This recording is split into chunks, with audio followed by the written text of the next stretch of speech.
यक्षिणी सिद्धि पंडित से सामना। बाबा के साथ व्यक्तिगत संपर्क होने और तात्विक बनने के बाद जब मैं वापस लौटा तो अपनी पूरी शक्ति और उत्साह से समाज से शोषण दूर करने के लिए काम करने लगा। बाद में मुझे राय बछड़ा की एक नई कोल माइन का कार्यभार सौंपा गया। वह जंगल के बीच स्थित एक छोटी सी जगह थी।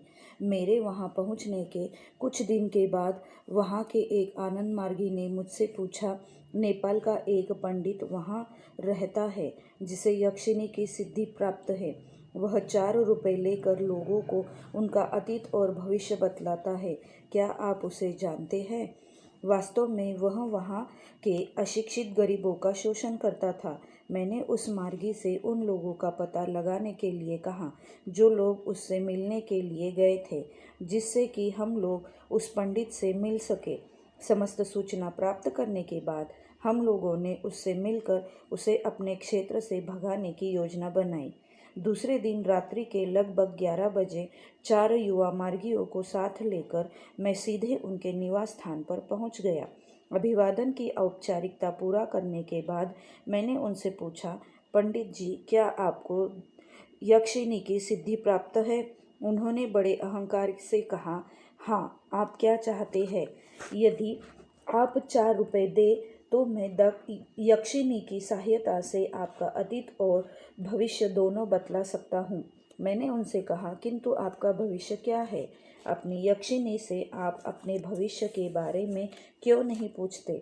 फिर मैंने बिना किसी संदर्भ के धमकी भरे स्वर में कहा, आप गरीब मजदूरों का शोषण कर रहे हैं, इसीलिए सूर्योदय से पहले आप यहाँ से चले जाइए, अन्यथा आपको इसका परिणाम भुगतना होगा।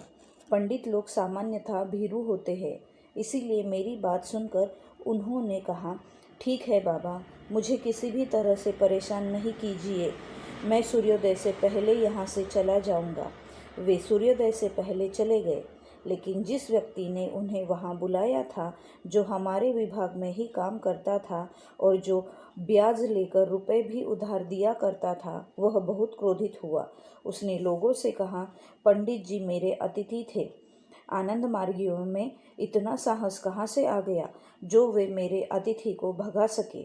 मैं उनके पास यह संदेश भेजूंगा कि वे मुझसे लड़ने के लिए तैयार रहे।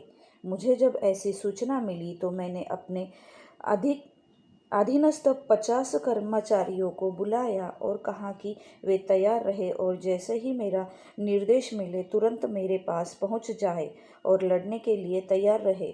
जिस साहूकार ने पंडित को बुलाया था और जिसने मुझे चुनौती दी थी, उस तक भी मैंने यह सूचना भिजवा दिया।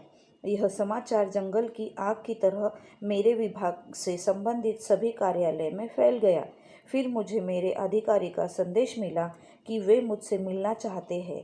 मैं जब उनसे मिलने गया तो उन्होंने कहा कि वे मेरे बारे में सब कुछ सुन चुके हैं और अंत में उन्होंने मुझे किसी तरह के संकट में नहीं पड़ने का सुझाव दिया। मैंने कहा कि मैं अपनी तरफ से किसी भी प्रकार का झमेला खड़ा नहीं करूँगा, लेकिन यदि कोई मुझे चुनौती देगा तो मैं उसके लिए भी तैयार रहूं और इसका डटकर सामना करूंगा। लेकिन कहीं कुछ नहीं हुआ, क्योंकि अनैतिक व्यक्ति में लड़ने का साहस नहीं होता। अगले सप्ताह बाबा के दर्शन के लिए मैं जमालपुर गया। बाबा ने अपने निजी सहायक से पहले ही कह दिया था कि वे उनके साथ भ्रमण करने वाली की सूची में मेरा नाम भी सम्मिलित कर ले।